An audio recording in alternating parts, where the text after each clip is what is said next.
This Bissell CleanView Swivel Pet Vac is an excellent choice if you have carpet, lots of pets, and you're looking for something powerful but affordable.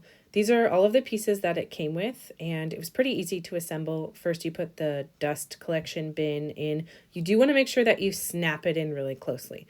And then you're going to attach the hose to the base of the vacuum, or the wand rather. That the hose is then attached to that, and you just clip it in there at the top. And there's like a lock and an unlock icon. I'm doing this one-handed while I'm filming, so it's not foolproof, but it was easy once I got the hang of it. Then you can slide the hose into this part here on the side. And again, that twists and locks. And then there is a place on the wand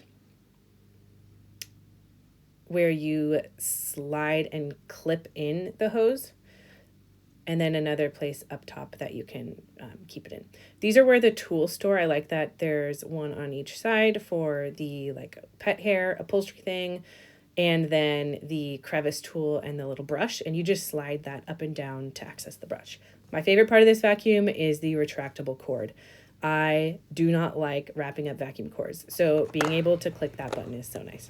This is where you can change the height, so all the way from bare floor to like a high pile carpet. There's a cord clip at the top next to the handle, which is really nice so that the cord isn't dangling. Makes it easy.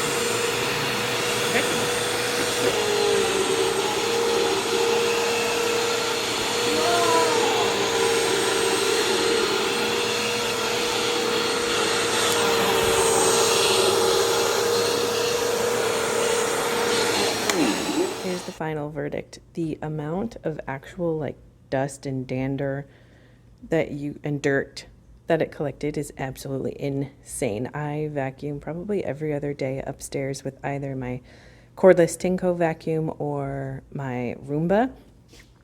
And I had no idea that this pet vacuum that's under $200 could perform like this. So the only thing is that the dustbin does seem to be kind of small. If you can see where the full line is, that's where all the dirt is. Obviously the hair is going up a lot higher, so I would just empty it out frequently and then it'll keep performing well.